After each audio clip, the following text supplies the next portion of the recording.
Je me souviens de Jérusalem. Je me souviens d'une très vieille histoire que je vais vous raconter.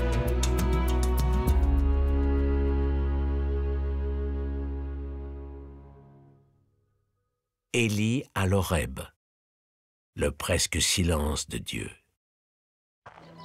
Ce jour-là, un drôle de petit personnage, ni vu ni connu, vient annoncer au terrible roi d'Israël, Akab, qu'il n'y aura plus ni pluie ni rosée dans tout le royaume du Nord. C'est Élie. Personne ne sait vraiment d'où il sort. Ciel bouché, sécheresse, famine. Le roi furieux le menace. Élie disparaît aussitôt. Quand il réapparaît à l'improviste, Akab s'écrie « Que fais-tu encore ici? Porte malheur !» Réponse d'Élie « C'est toi et la reine Jézabel qui portez malheur au peuple, en préférant le dieu Baal à Yahvé, le dieu d'Israël. » Élie, seul contre tous, met alors au défi 450 prophètes de Baal. Une immense foule afflue sur le mont Carmel pour assister à la confrontation. Qui de Baal ou de Yahvé allumera le bûcher des sacrifices? Les prophètes de Baal commencent. Ils s'épuisent en prières, danses, scarifications, mais rien n'y fait. Pas de feu, pas de flamme, pas de Dieu. Vient le tour d'Élie.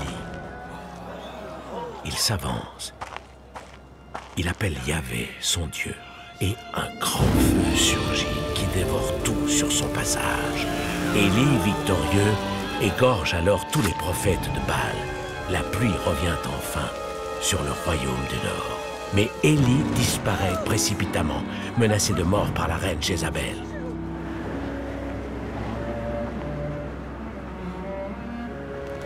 Il marche seul dans le désert, héros fatigué, prophète désespéré.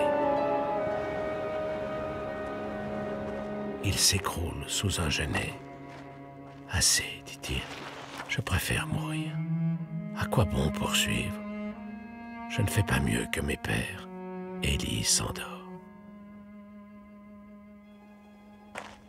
Un ange le réveille. « Mange, bois et repart, » lui dit-il.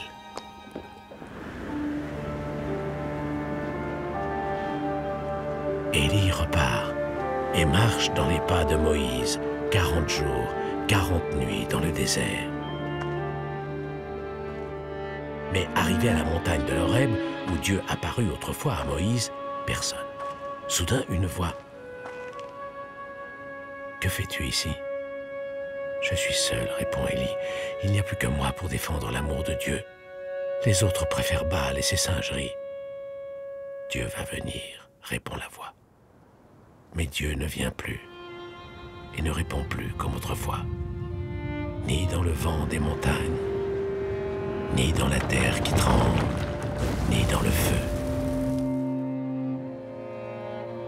Non, Dieu vient dans le son du silence. Un bruit qui a la douceur de la poussière. Dans sa solitude, Élie comprend. Le Dieu vivant, c'est aujourd'hui le Dieu du silence et de la douceur.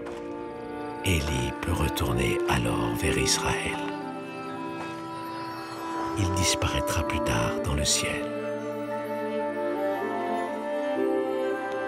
Depuis, nous ne fermons jamais la porte, car nous l'attendons.